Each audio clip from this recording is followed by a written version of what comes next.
तथा कथित पिताश्री ब्रह्मदेव, एक बार फिर आपने हमारे विरुद्ध षड्यंत्र रच करके ये सिद्ध कर दिया कि आप हमारे पिता नहीं परम शत्रु हैं। आप एक चतुर षड्यंत्रकारी हैं ब्रह्मदेव। तो हम आपको चुनौती देते हैं कि बहुत शीघ्र आपके सारे षड्यंत्रों को ध्वस्त कर देंगे।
नारायण नारायण।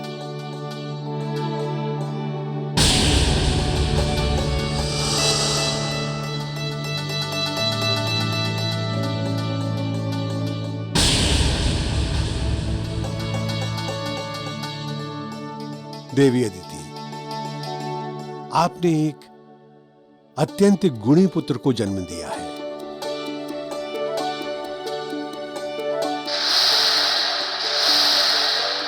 आपका ये पुत्र एक प्रमुख और पूजनीय देवता होगा।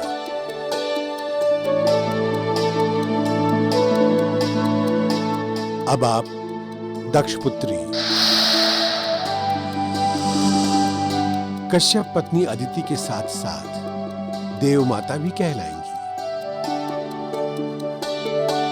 और मेरा आशीर्वाद पाकर आपका ये पुत्र शीघ्र ही युवा होकर स्वर्गाधिपति बनकर स्वर्ग का सुख भोगेगा। ब्रह्मदेव, आप कब तक हमारे और हमारी प्रिय पुत्री अदिति के साथ इस प्रकार का खेल खेलते रहेंगे? उत्तर दीजिए।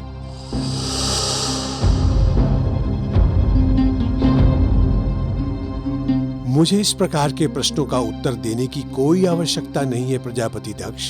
ब्रह्मदेव, आप इस प्रकार हमारे प्रश्नों से बच नहीं सकते। आपको उत्तर देना ही होगा।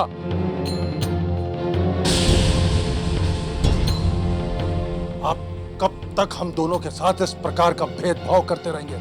कब तक?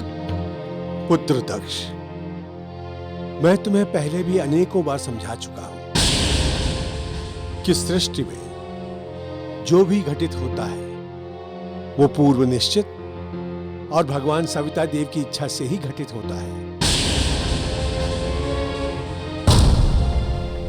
ना तुम उसे रोक सकते हो और ना ही बदल सकते हो। ऐसा आप कहते हैं ब्रह्मदेव,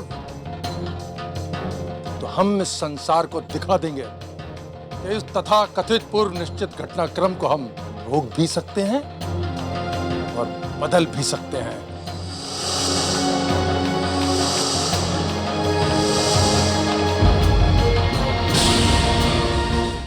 पुत्र दक्ष, खोखली बातें करने से कोई वीर नहीं बन जाता। वीर वो होते हैं जो कहते नहीं, करके दिखाते हैं।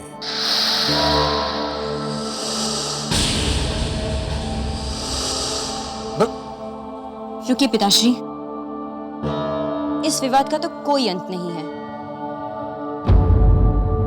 किंतु मैं अपने पूज्य दादाश्री से कुछ पूछना चाहती हूँ कि आपने मेरे पुत्र के रचना के विषय में क्या सोचा है? अदिति का पुत्र तो स्वर्गाधिपति होगा।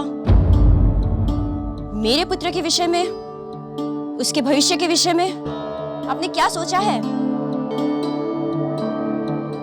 देवी दीति, जब आपका पुत्र जन्म लेगा तो परमपिता उसका भविष्य भी निश्चित कर देंगे। आप चिंतित ना हो। ये उपहास का विषय नहीं है मुनिवर। दादाश्री, मैं अदिति से ज्येष्ठ हूं और श्रेष्ठ भी। तो बताए, क्या सोचा है आपने मेरे पुत्र के बारे में?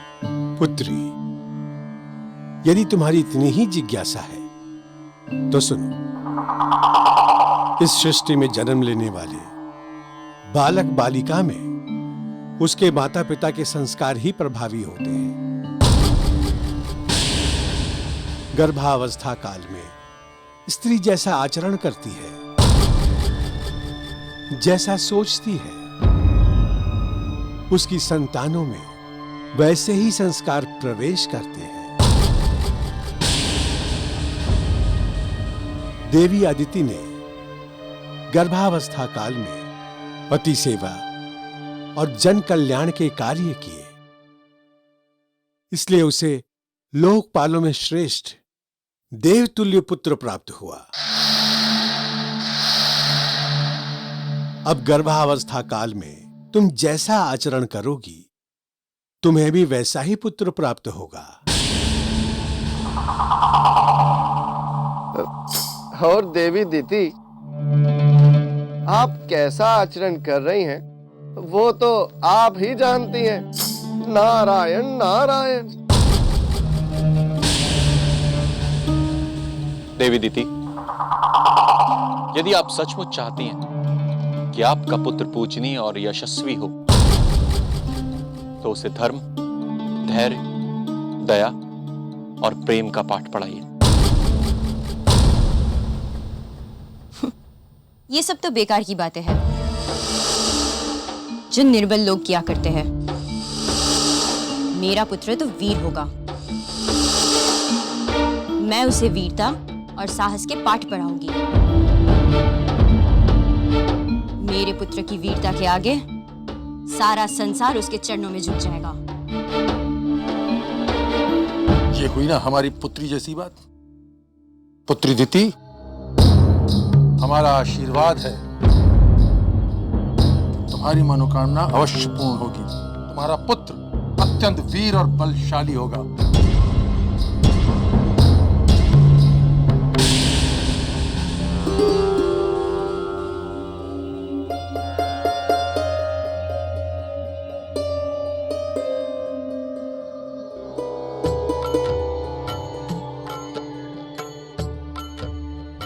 सुंदर, अति सुंदर।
प्रणाम परमपिता।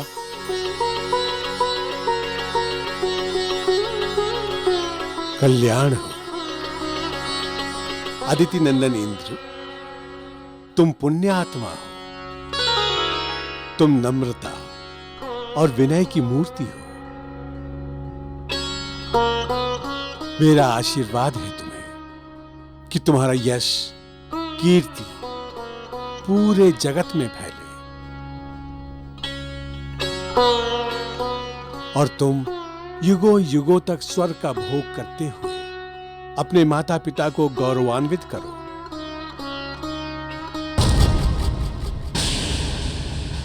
मैं धन्य हुआ परमपिता। आपकी इस असीम कृपा के लिए मैं सदैव आपका आभारी रहूंगा।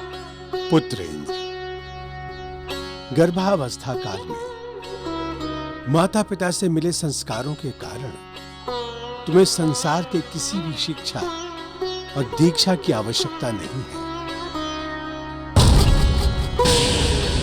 किंतु हर जन्म लेने वाली जीवात्मा को अपने पुण्य तो संचित करने होते ही हैं।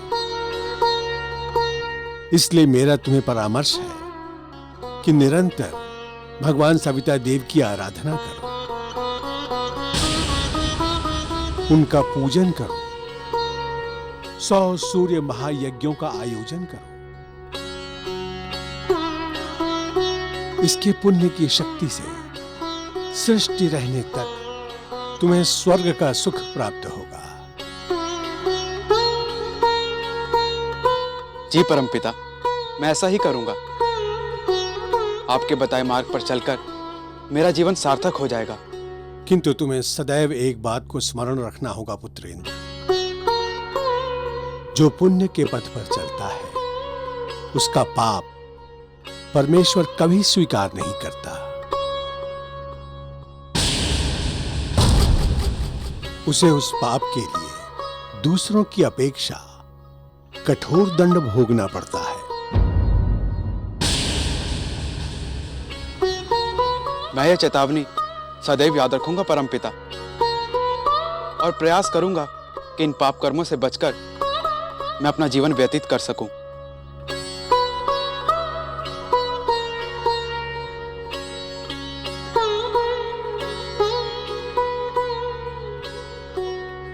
प्रणाम नारद मुनि। सदा सुखी रहो। तुम्हारी कीर्ति पताका सदा फहराती रहे। पुत्र, अब यहाँ पर उपस्थित अन्य ज्येष्ठ एवं श्रेष्ठ जनों का आशीर्वाद प्राप्त करो।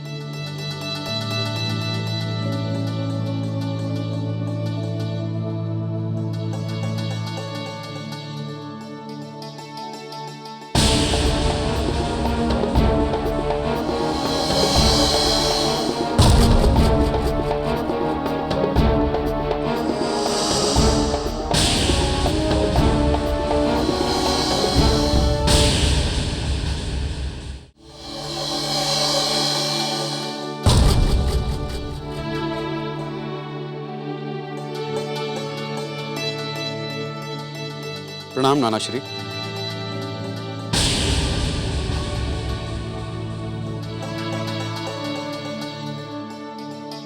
प्रणाम बड़ी माँ।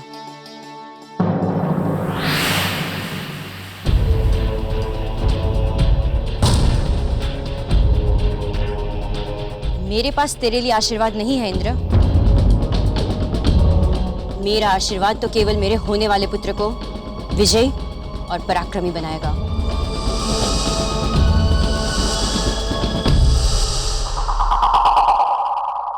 बड़ी माँ, आपके ये चरण रज मेरे लिए हर आशीर्वाद से बढ़कर है, और मुझे विश्वास है कि ये मुझे हर संकट से बचाकर विजयी बनाएंगे। इसका निर्णय तो समय ही लेगा इंद्र, कि संसार में कौन विजयी होगा।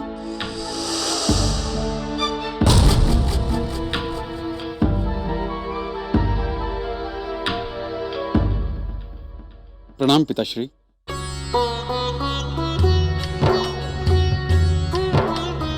तुम्हारा कल्याण हो पुत्र।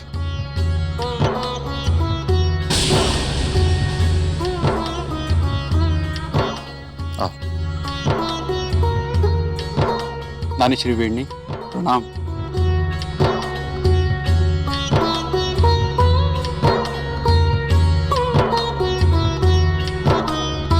सदा सुखी रहो पुत्र इंद्र, तुम्हारा कल्याण हो। तुम सदा जगत का कल्याण करो।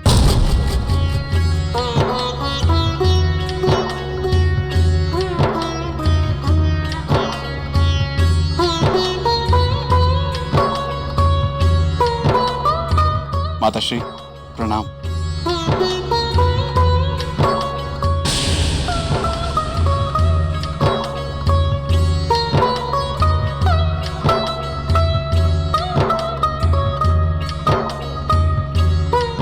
भगवान सूर्यदेव का लाख लाख धन्यवाद, जो उन्होंने हमें तुम जैसा विनम्र और देवतुल्य पुत्र प्रदान किया। भगवान सूर्यदेव सदा तुम पर अपनी कृपा बनाए रखें पुत्र। तुम्हें चाहिए कि सबसे पहले सूर्यदेव के दर्शन कर तुम अपनी जीवन यात्रा आरंभ करो। जो आज्ञा माताश्री।